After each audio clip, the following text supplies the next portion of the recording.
benedicta tu in mulieribus.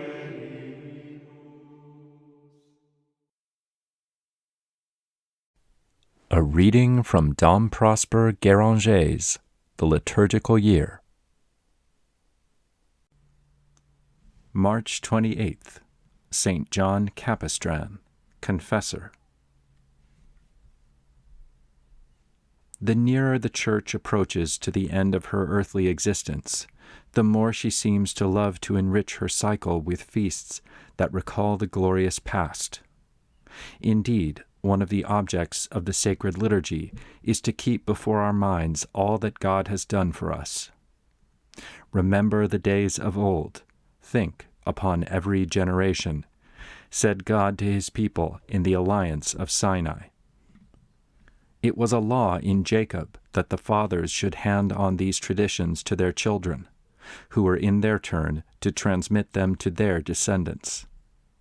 The Church has taken the place of the ancient Israel, and her annals speak, even more than those of the Jewish people, of the manifestations of divine power. The children of the New Zion have more right than the sons and daughters of Judah to say, as they look back on the past, "Thou art thyself my King and my God, who commandest the saving of Jacob." At the time when the defeat of the iconoclasts was being completed in the East, a new and most terrible war was beginning in which the West was to fight for the sake of civilization and for the cause of the incarnate Word of God. Like a sudden torrent, Islam overwhelmed Eastern Europe, reaching even to Gaul, and for 1,000 years it disputed, foot by foot, with Christ and his Church, the land occupied by the Latin races. The glorious crusades of the 12th and 13th centuries, which attacked this power in its very center, only succeeded in paralyzing it for the time being. In Spain, the struggle continued until the triumph of the cross was complete, but in other parts of Europe, Christian princes forgot the traditions of Charlemagne and St. Louis, grew weary of the Holy War, and gave themselves up to the pursuit of their private ambition, so that the Crescent was able once more to defy the Christian powers and renew its plan of universal conquest. In 1453, Byzantium, the capital of the Eastern Empire, fell before the Turkish Janissaries, and 3 years later, Muhammad II invested Belgrade on the very outskirts of the Western Empire. It might have been expected that all Europe would hasten to the aid of the besieged fortress, for if this last dike were to fall, Hungary, Austria, and Italy would be overwhelmed, and the peoples of the North and West would share the fate of the East, that life in death, that irremediable sterility of soil and intelligence which still holds captive the once brilliant Greece. But this imminent danger only resulted in deepening the breach in Christian unity, and the Christian nations were at the mercy of a few thousand infidels. Only the papacy was true to itself in the midst of all this egoism and perfidy. Truly Catholic in its thoughts, its labors, its sufferings, as in its joys and triumphs, it took up the common cause which had been basely betrayed by kings and princes. The powerful were deaf to the Pope's appeals, but he turned to the humble, and trusting more in prayer to the God of armies than in military tactics, he sought for the deliverers of Christendom among the poor. It was then that John Capistran, the saint of today, attained the consummation of his glory and his sanctity. At the head of a few poor men of goodwill, unknown peasants gathered together by the Franciscan friars, this poor man of Christ undertook to defeat the strongest and best organized army of the century. On July 14, 1456, he broke through the Ottoman lines with John Hunyadi, the only one of the Hungarian nobles who would accompany him, and revictualled Belgrade, and on July 22nd, feeling that he could no longer endure the defensive, he threw himself, to the stupefaction of the Hunyadis, on the enemy entrenchments. His troops were armed only with flails and pitchforks, and their only strategy was the name of Jesus. John had inherited this victorious battle cry from his master, Bernardino of Siena. The psalmist said, "Some trust in chariots, and some in horses, but we will call upon the name of the Lord our God." This name, so holy and so terrible, proved once more the salvation of the people. At the end of that memorable day, 24,000 Turks lay dead on the field of battle. 300 cannon and all the spoils of the infidels were in the hands of the Christians, and Muhammad II was seeking a distant hiding place for his shame. The news of this victory, so like that of Gideon, reached Rome on August 6th, and Pope Callistus III decreed that henceforth the universal Church should keep a solemn commemoration of the transfiguration of our Lord on that day, for it was with the soldiers of the cross as with the heroes of Israel. They got not the possession of the land by their own sword, neither did their own arm save them. But thy right hand, and thy arm, and the light of thy countenance, because thou wast pleased with them, as with thy beloved Son on Mount Tabor. Let us read the life of St. John Capistran, as related in the liturgy. John was born at Capistrano, in the Abruzzi. He was sent to study at Perugia, and made such progress in learning, both sacred and profane, that on account of his eminent knowledge of law, he was made governor of many cities by Ladislaus, king of Naples. He was laboring piously to restore peace to these troubled states, when he was kidnapped and put in chains.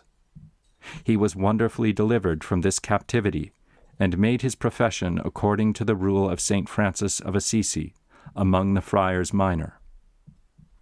He devoted himself to the study of divinity, and had as master St. Bernardino of Siena, whom he zealously imitated in spreading devotion to the most holy name of Jesus and to the Mother of God. He refused the bishopric of Aquila, and is most famous on account of his mortified life and his writings on the reformation of manners. He zealously devoted himself to preaching the word of God, and traveled throughout nearly all Italy, where he recalled countless souls to the way of salvation by the power of his words and the number of his miracles. Martin V made him inquisitor against the sect of the Fraticelli, and Nicholas V appointed him inquisitor general in Italy against Judaism and Mohammedanism. He converted many souls to the faith of Christ. He did much good in the East, and at the Council of Florence, where he shone like a sun, he brought the Armenians back to the Catholic Church. The same Pope, at the request of the Emperor Frederick III, sent him into Germany as nuncio of the Apostolic See, in order that he might bring back heretics to the Catholic faith, and the minds of princes to peace and union. He did a wonderful work for God's glory during the 6 years of his mission, and brought back to the Church by the fight of his teaching and miracles almost countless numbers of Hussites, Adamites, Taborites, and Jews. It was mainly at the entreaty of John that Calixtus III proclaimed a crusade, and John hastened through Pannonia and other provinces, where by his words and letters he so roused the minds of princes that in a short time 70,000 Christian soldiers were enrolled. It was mainly through his advice and courage that a victory was gained at Belgrade, where 120,000 Turks were either slain or put to flight. The news of this victory reached Rome on the 6th of August, and Pope Calixtus consecrated this day forever to the solemn commemoration of the transfiguration of our Lord. When John was seized with his last illness and taken to Ilac, many princes came to see him, and he exhorted them to protect religion. He piously yielded up his soul to God in the year of salvation 1456. God confirmed his glory by many miracles after his death, and when these had been duly proved, Pope Alexander VIII enrolled his name among those of the saints. 200 years later, Leo XIII extended his office and Mass to the universal Church.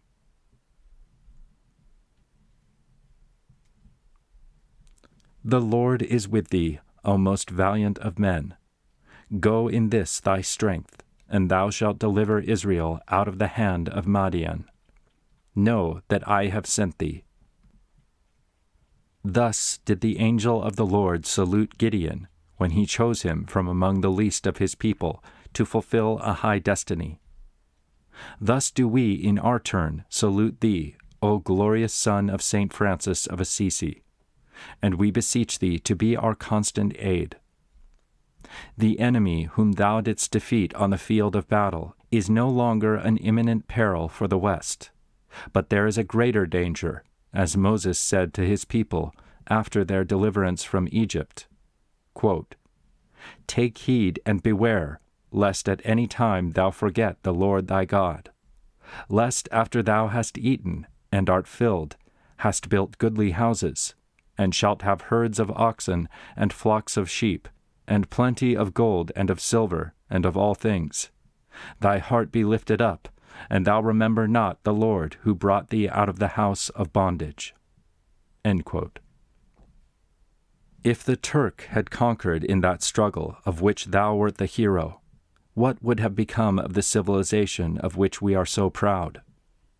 Since thy day the Church has had once more to champion the cause of society, which the heads of the nations no longer seem to understand.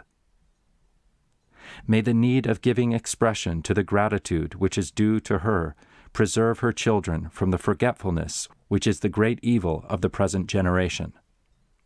We thank God for the feast of today. It is a perpetual memorial of His goodness and of the noble deeds of His saints. Help us to conquer in that warfare which is being incessantly carried on within our own souls against the world, the flesh, and the devil. May the name of Jesus put our enemies to flight. May His cross be our standard and lead us through the death of self-love to the triumph of the resurrection.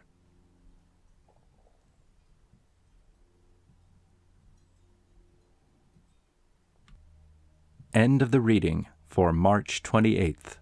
St. John Capistran, Confessor.